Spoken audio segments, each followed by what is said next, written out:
Hello and welcome to ILoveGay today. And we are here today with Yuval and Mark. How are you guys? Very good. Thank you. How are you? Very good. Now we've been collaborating over the last few weeks. You guys have got this incredible project, but it's kind of twofold. It's the film Wonderfully Made, which is kind of the behind the scenes and for folks to understand the creation of some LGBT imagery you guys have really focused on here in the world of faith and Christianity and Catholicism and so forth. Tell us a little bit about that. Well, first, it's an honor to be on ILoveGay today. We love gay every day. That's one of the benefits of being married, especially for me, being married to this guy over here. This project actually started as a photo art project. Okay. Mark was craving very specific visual iconography to represent him and his intersection of being gay and Catholic. And during this search, I kind of said, why don't we create something of our own? And because I don't really know how to do anything small, we said, let's turn this into a documentary as well. And that's how this developed. It did start with Mark as the inspiration, but the truth is, when you focus on one person's needs, you are much more aware of many other people's needs. And there's a community of LGBTQ people of faith who are craving that representation and acceptance. And that truly was the impetus to drive the narrative, to drive the story, and to enhance this entire process. Yeah. Well, no, it's just, it's really interesting because, posting initially some of the initial imagery on whether it's Facebook and Twitter, and then you guys sent out kind of a note to all your contacts and folks that were involved with the making of the film, and it really resonated. It's like you really touched a nerve or found this thing that people really responded to it. Well, there's very little Christian iconography that has an LGBTQ perspective. Yeah. That might depict Jesus in solidarity with the LGBTQ community.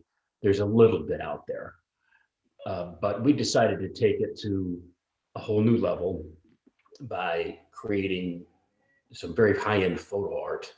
Yeah. That depicts Jesus in a lot of postures that people are familiar with from the Gospels, and the Stations of the Cross, the imagery around most Catholic churches. But in every one of these different images, which collectively do tell a story, there is a twist, there is a color scheme, a posture, whatever the case may be, that is LGBTQ specific. And we've showed them to a lot of people, some interesting placed individuals who we can't disclose, and everybody liked them. Now we'll see what they have to say once they become public. Well, we've actually already seen what some people are saying, because our social media accounts are active. And Matt, we've been dealing a lot with you and trying to figure out what the best rollout of this entire project would be on social media to engage with an audience even before we have publicly screened the film. The film itself teases these images. The images are only seen at the very end of the film. So we didn't want to release the images until people have seen the film. Yeah. Now, we did use some of the images in the poster art, and that poster art is already publicly available to be viewed across all of our social media accounts on Instagram and Twitter and Facebook. And we have been receiving responses already from the people who feel seen by these images, the people who feel represented by these images. But as you are likely well aware, we're also receiving responses from people who think this is blasphemous, who think that this is a sin to represent Jesus in this light. And what excites me about that is art represents not only people and stories, but it represents the conversation. It engages with people of different opinions, and they're able to look at it and speak about it, because it's very different than any one of us is just speaking about the topic or the issue. It's a person whose words are coming out of their mouths, but we have a film and we have photo art to engage in that conversation. Yeah. No, it's interesting because we're going to be, it's not in this show, but a different program we're doing. We're going to be exploring this year in the world of LGBT media. There's certain categories or niche groups that have really never been well served. Transgender, for one, there's never really been print publications in the transgender community. And there's like this long list that we've developed. And a really big one that you kind of helped prove out is bigger than we even thought. It really goes by that hashtag, faithfully LGBT. But there's such a community of LGBT people that come from a place of spirituality and of faith. And I don't think that they really ever found any true media that served them or spoke to them until social came along. And whether it's Instagram, Facebook, we see tons of it on Twitter. But it seems like that's also when you kind of tapped into something. I really believe that timing was perfect because you really tapped into something that has been underserved for a very long time. Thank you for making us feel seen with this project. What is exciting about it is this is the first part of what we hope to develop, or what we are developing, into a series. LGBTQ+R. The R stands for religion. In this alphabet soup of our community, of our LGBTQ+ movement, we're all about representation.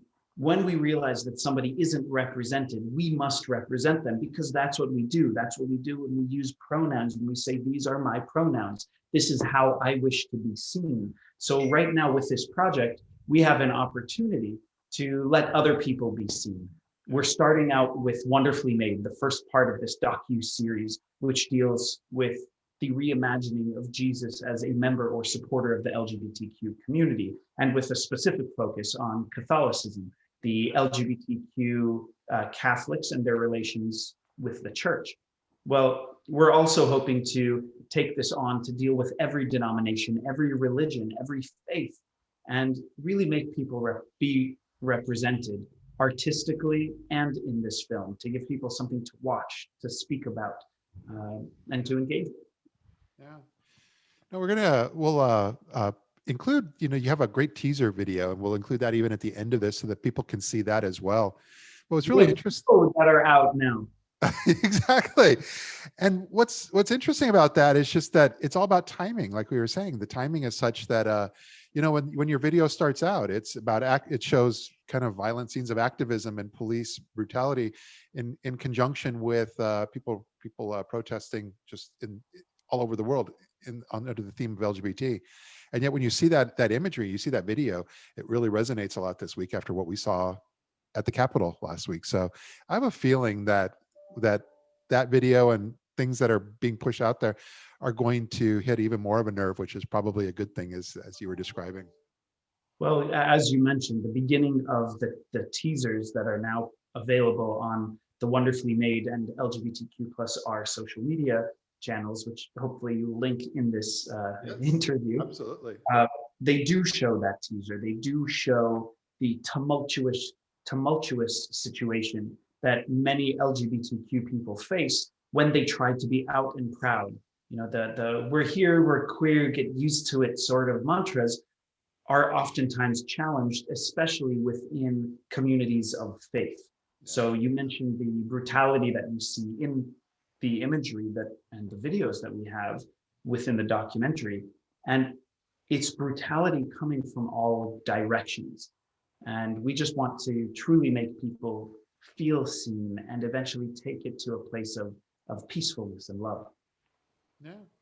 The film is more than about the iconography. That's the backbone of it, but we also interview all the leading voices for full church acceptance of LGBTQ people. And excuse me, each one of those people has their own individual stories that are amazing, and we're providing very short snippets about each of them on our social media beginning a few days ago and rolling out into the future. But for instance, we get to hear from Father Brian Massingale, who is the only openly gay African Catholic priest in the United States.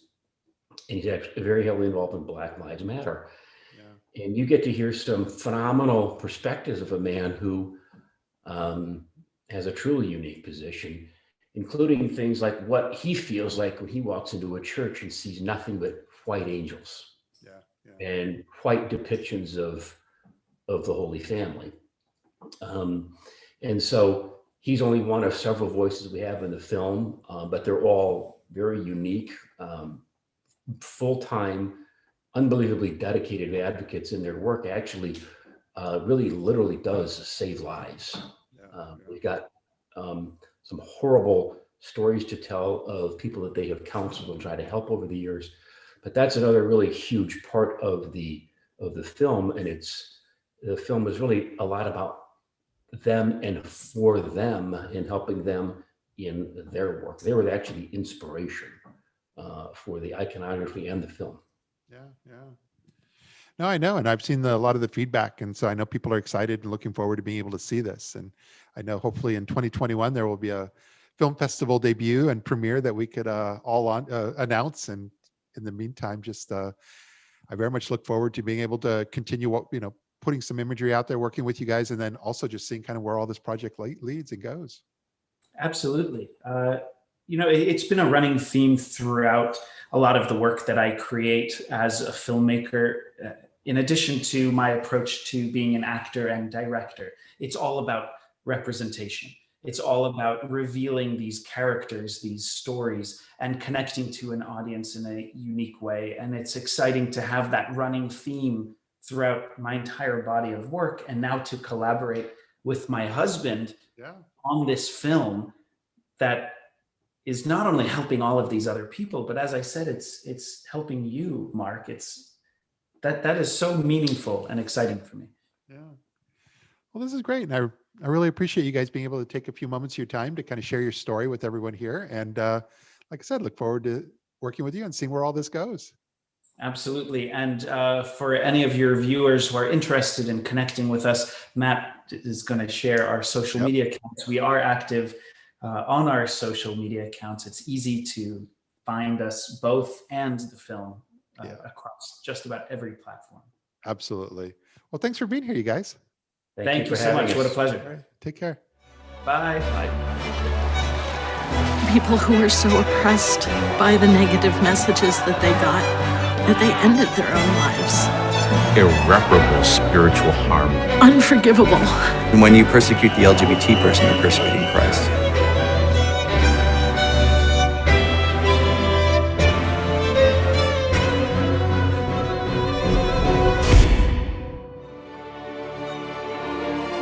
We decided to create icons of our own, to show Jesus in a way that he's never really been shown before, in solidarity with the LGBTQ+ community.